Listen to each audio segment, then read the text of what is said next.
നിങ്ങളുടെ തയ്യാറെടുപ്പുകളുടെ ഈ ഘട്ടത്തിൽ ഇതൊരു വലിയ ഷോക്കാണെന്ന് എനിക്കറിയാം. അതുകൊണ്ട് ചുറ്റിത്തിരിഞ്ഞു നിൽക്കാതെ നമുക്ക് നേരിട്ട് കാര്യത്തിലേക്ക് വരാം.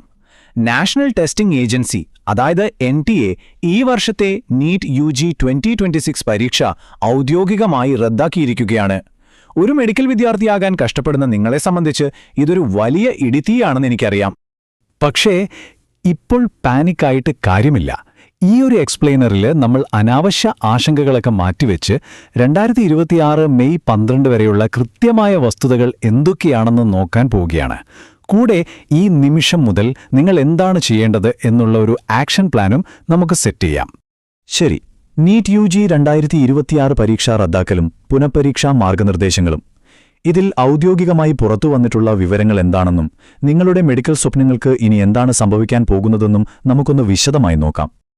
അപ്പോൾ ആദ്യത്തെ കാര്യം, നീറ്റ് UG 2026 ഔദ്യോഗികമായി റദ്ദാക്കിയിരിക്കുന്നു.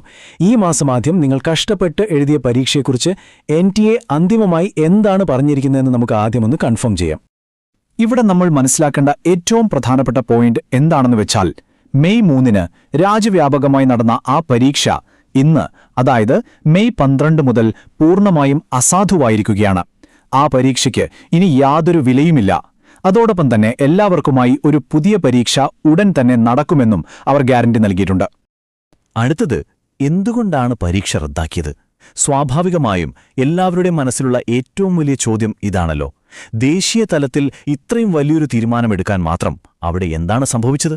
വളരെ സീരിയസ് ആയിട്ടുള്ള ചില ആരോപണങ്ങളെ തുടർന്നാണ് ഈ തീരുമാനമെടുത്തിരിക്കുന്നത്.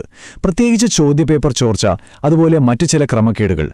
രാജസ്ഥാൻ സ്പെഷ്യൽ ഓപ്പറേഷൻസ് ഗ്രൂപ്പും മറ്റ് അന്വേഷണ ഏജൻസികളും നടത്തിയ ഇൻവെസ്റ്റിഗേഷൻസിൽ കണ്ടെത്തിയ വിവരങ്ങളുടെ അടിസ്ഥാനത്തിലാണ് ഒരു മടിയും കൂടാതെ പരീക്ഷ പൂർണ്ണമായും റദ്ദാക്കാൻ അവർ തീരുമാനിച്ചത്.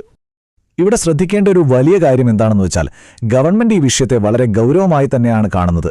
അർഹരായ വിദ്യാർത്ഥികൾക്ക് യാതൊരു അനീതിയും ഉണ്ടാകാതിരിക്കാനും ഈ സിസ്റ്റത്തിന്റെ സുതാര്യത ഉറപ്പാക്കാനും വേണ്ടി സാക്ഷാൽ CBIയെ തന്നെ കേന്ദ്ര സർക്കാർ അന്വേഷണം ഏൽപ്പിച്ചിരിക്കുകയാണ്. ഇതിന്റെ വ്യാപ്തി എത്രത്തോളം വലുതാണെന്ന് ചിന്തിച്ചു നോക്കൂ. ഇനി ഏറ്റവും പ്രധാനപ്പെട്ട കാര്യം, ഇനി എന്തു സംഭവിക്കും? ഈ അന്വേഷണങ്ങളും തീരുമാനങ്ങളും നിങ്ങളുടെ ഭാവിയെ എങ്ങനെ ബാധിക്കും? ഉത്തരം കാത്തിരിക്കുന്നൊരു കാൻഡിഡേറ്റ് എന്ന നിലയിൽ നിങ്ങളുടെ മുന്നിലുള്ള കാര്യങ്ങൾ എന്തൊക്കെയാണ്? നിങ്ങളുടെ നിലവിലെ സാഹചര്യം വളരെ ക്ലിയറാണ്. മെയ് 3 പരീക്ഷ രാജ്യവ്യാപകമായി റദ്ദാക്കി കഴിഞ്ഞു.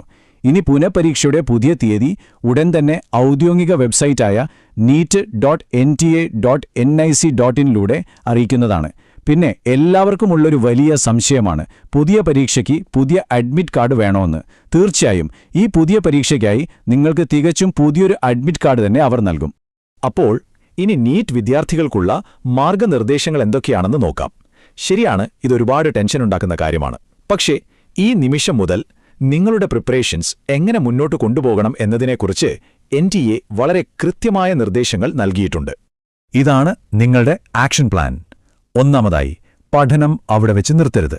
നിങ്ങളുടെ കോർ സബ്ജക്ട്സായ ഫിസിക്സ്, കെമിസ്ട്രി, ബയോളജി എന്നിവ അടിപൊളിയായി ഒന്നുകൂടെ റിവൈസ് ചെയ്യുക. രണ്ടാമത്തെ കാര്യം, സോഷ്യൽ മീഡിയയിലെ വ്യാജ വാർത്തകൾക്കും റൂമറുകൾക്കും പുറകെ പോകാതിരിക്കുക. ഔദ്യോഗികമായ NTA വെബ്സൈറ്റിലോ സർക്കാരിന്റെ പ്രസ് റിലീസുകളോ വരുന്ന കാര്യങ്ങൾ മാത്രം വിശ്വസിക്കുക.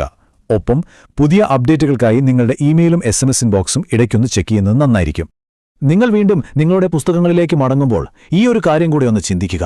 അതെ, ഇത് നിങ്ങളുടെ പഠനത്തെ ബാധിക്കുന്ന വലിയൊരു പ്രശ്നം തന്നെയാണ്, ഒരു സംശയവുമില്ല. എന്നാൽ ഇതിന്റെ ആത്യന്തികമായ ലക്ഷ്യമെന്ന് പറയുന്നത് കഷ്ടപ്പെട്ട് പഠിക്കുന്ന നിങ്ങളെപ്പോലുള്ള ഓരോ വിദ്യാർത്ഥിക്കും തികച്ചും സുതാര്യവും നീതിയുക്തവുമായ ഒരു മത്സരം ഉറപ്പാക്കുക എന്നതാണ്. അത്തരമൊരു ഫെയറായ സിസ്റ്റത്തിനു വേണ്ടി ഈ ഒരു ചെറിയ കാലതാമസം നമുക്ക് ക്ഷമിക്കാൻ കഴിയുന്നതല്ലേ? അപ്പോൾ സമയം കളയാതെ വീണ്ടും പഠനം തുടരുക. ഈ ഒരു എക്സ്പ്ലെയിനർ നിങ്ങൾക്ക് കുറച്ചുകൂടി ക്ലാരിറ്റി തന്നു എന്ന് വിശ്വസിക്കുന്നു. All the best.